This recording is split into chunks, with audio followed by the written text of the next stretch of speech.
Buenas tardes. Espero se encuentren todos ustedes muy bien.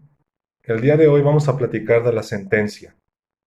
Con independencia del procedimiento del que se trate, sea un juicio ordinario, un juicio sumario, un juicio en línea o un procedimiento de responsabilidad administrativa, este asunto, en cuanto al fondo, se tendrá que resolver con la sentencia. Y menciono que la sentencia es un medio normal de concluir con estos procedimientos, a menos de que suceda una cuestión extraordinaria que dé como o que traiga como consecuencia el sobreseimiento. La sentencia es la máxima expresión de la función del órgano jurisdiccional. Cuando este órgano es competente, aplica la norma al caso concreto para dirimir algún asunto que se le pone en sus manos. La sentencia entonces es aquella resolución mediante la cual el órgano jurisdiccional competente estudia y resuelve el fondo de la cuestión planteada mediante la aplicación de la norma general. En el Código de Justicia del Estado de Michoacán encontramos el fundamento de la sentencia a partir del artículo 272. Este fundamento aplica a los distintos procedimientos que ya mencioné. La sentencia entonces tiene requisitos de fondo y requisitos de forma. Cuando hablamos de requisitos de fondo, son aquellos que trascienden o tienen relación directa con la resolución del conflicto planteado. En cambio, cuando hablamos de cuestiones de forma, pues es la formalidad que se le tiene que dar al documento. Analizando los requisitos de fondo, estos deben de contener, o mejor dicho, estos requisitos de sentencia son la congruencia, la fundamentación, la motivación y la exhaustividad. La congruencia señala que es la adecuada correspondencia entre lo aducido por las partes y lo considerado y resuelto por el órgano del Estado.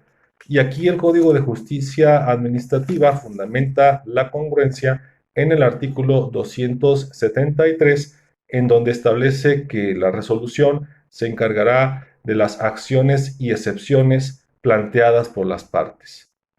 El otro requisito de fondo de la sentencia es la fundamentación, que conjuntamente con la motivación tienen su fundamento constitucional en el artículo 14 y 16. Y la fundamentación se traduce en la expresión de los preceptos o principios jurídicos en los que la autoridad apoya la determinación, el fondo que se consagra en la sentencia. La motivación, en cambio, es la enunciación expresa de las razones o motivos que llevaron al órgano jurisdiccional competente a aplicar aquel precepto legal, aquel principio, aquel tratado, etcétera, al caso concreto. Es decir, tenemos por un lado con la fundamentación la normatividad en la que se basa el órgano jurisdiccional, pero también debe explicar por qué precisamente en esa fundamentación legal se basa el argumento de la resolución. La exhaustividad de la sentencia consiste en analizar y decidir todos y cada uno de los puntos o cuestionamientos planteados por las partes sin dejar de resolver uno solo. Los requisitos formales, en cambio, pues son los que podemos apreciar en cualquier resolución, en cualquier documento de una sentencia. Y estos son, pues, el preámbulo, o también se les denomina vistos, los resultandos, los considerandos y finalmente los puntos resolutivos. El preámbulo o los vistos, como aparecen en ciertos documentos, en esto se establece el lugar y la fecha en que se emite la sentencia, así como la identificación del expediente.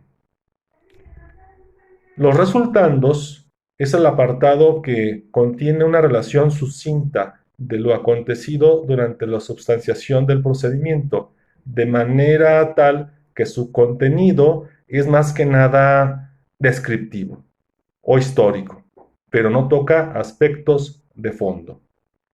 Aquí hay que tener mucho cuidado porque ciertas resoluciones abundan más en la descripción que en la fundamentación y motivación que es propio de la parte considerativa. Los considerandos, entonces, son aquellos planteamientos en los que se exponen los motivos o las razones en las que se funda la decisión. Finalmente, los puntos resolutivos, pues es la sección en la que a manera puntual se establece el sentido de la resolución, delimitando los derechos, las obligaciones, las sanciones y demás consecuencia para las partes. Las reglas fundamentales para una correcta redacción de sentencia son corrección, claridad, concisión, unidad, sencillez y adecuación. La corrección consiste en la adecuación del texto a las reglas de la lingüística del idioma del que se trate. La claridad permite la fácil comprensión del mensaje implícito en la sentencia que se quiere transmitir a las partes. La concisión se refiere a la brevedad razonable de las expresiones que se utilizan para transmitir el mensaje. La unidad, calidad de un texto que consiste en el orden y la cohesión de las ideas, permitiendo el fácil entendimiento de su contenido. Sencillez, que consiste en manifestar las ideas de manera ordenada o natural, sin exponer más de una al mismo tiempo y sin emplear términos y construcciones rebuscadas, redundantes, etc. La adecuación se refiere a que las ideas se expresen con los términos y el estilo idóneo para el propósito que le dio origen. Así las cosas, el Código de Justicia Administrativa en el artículo 272 señala que la sentencia será emitida por el magistrado o por el juez administrativo. El 273, como ya lo mencioné, y que tiene que ver con el principio de congruencia, señala que la sentencia se ocupará exclusivamente de las personas, acciones y excepciones que las partes hayan expuesto y que son la materia del juicio. Las sentencias deben de estar debidamente fundadas y motivadas, como ya lo expliqué, pero aquí yo quisiera agregar que los efectos de la resolución son los siguientes. Número 1, resolver la legalidad y validez de la resolución o del acto impugnado. 2, decretar total o parcialmente la nulidad del acto o de la resolución combatida y las consecuencias que de esto se deriven, debiendo precisar con claridad la forma y términos en que la autoridad la deba de cumplir. 3. Modificar el acto o resolución impugnada o, en su caso, como número 4, imponer la condena que corresponda. Estos efectos los encontramos en el artículo 278 del Código de Justicia Administrativa.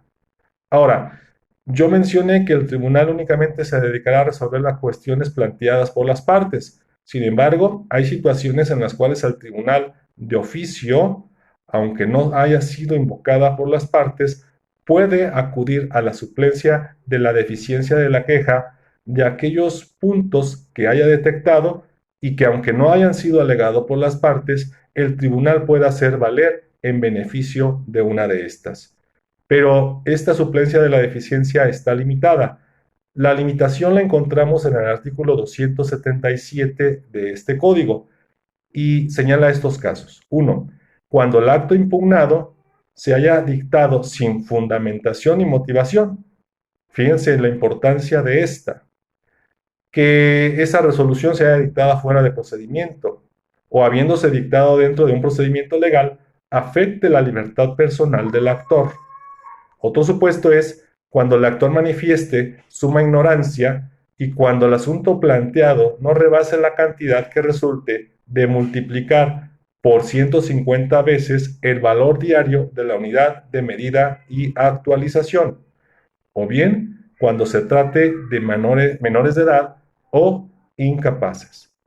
Así las cosas, a grandes rasgos hemos platicado sobre los aspectos de forma y de fondo de la sentencia en un procedimiento administrativo, en un juicio administrativo, conforme al Código de Justicia Administrativa del Estado de Michoacán. Muchas gracias.